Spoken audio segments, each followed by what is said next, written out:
श्रीमद् भगवद गीता में सत्य की परिभाषा। श्रीमद् भगवद गीता अध्याय 17.15 में कहा गया है, अनुद्वेगकरं वाक्यं सत्यं प्रियं हितं च यत् स्वाध्यायाभ्यसनं चैव वाङ्मयं तप उच्यते।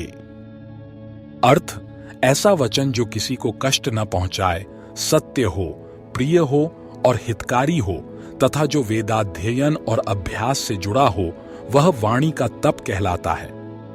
इस श्लोक से स्पष्ट होता है कि सत्य केवल कड़वा सच बोलना नहीं है, बल्कि वह वचन जो सत्य, प्रिय और हितकारी हो, वही वास्तविक सत्य है। यदि कोई सत्य बोलकर भी किसी को अकारण दुख पहुंचाता है, तो वह उचित सत्य नहीं माना जाता। बुद्धिर्ज्ञानम सम्मोह क्षमा सत्यम दमः क्षमा सुखम दुःखम भवो भावो भयं चाभयमेव च। अर्थ, बुद्धि, ज्ञान, भ्रम का नाश, क्षमा, सत्य, इंद्रियों का संयम, मन का धैर्य, सुख दुख, उत्पत्ति और विनाश, भय और अभय, ये सभी दिव्य गुण हैं जो भगवान से उत्पन्न होते हैं। इस श्लोक में भगवान श्री कृष्ण ने सत्य को दिव्य गुणों में स्थान दिया है, जिससे स्पष्ट होता है कि सत्य केवल एक नैतिक मूल्य नहीं, बल्कि एक आध्यात्मिक गुण भी है जो आत्मा के शुद्धिकरण का मार्ग प्रशस्त करता है।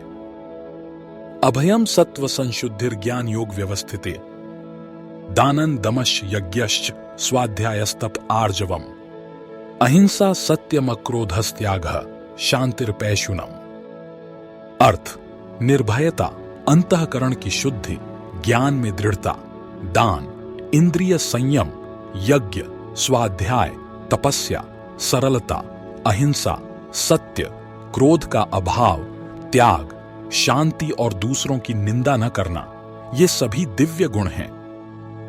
यहां सत्य को अहिंसा और शांति के साथ जोड़ा गया है, जिससे यह स्पष्ट होता है कि सत्य बोलने का अर्थ किसी को हानि पहुंचाना नहीं, बल्कि उसके साथ दया और करुणा रखना भी आवश्यक है। सत्य का अर्थ केवल सच बोलना नहीं, बल्कि हितकारी और प्रिय वचन बोलना भी है। सत्य को दिव्य गुणों में स्थान दिया गया है, जिससे यह आत्मा के शुद्धिकरण का साधन बनता है। सत्य के साथ अहिंसा, क्षमा और करुणा भी जुड़ी होनी चाहिए। सत्य का पालन जीवन के प्रत्येक क्षेत्र में करना आवश्यक है, न केवल शब्दों में बल्कि विचारों और कर्मों में भी।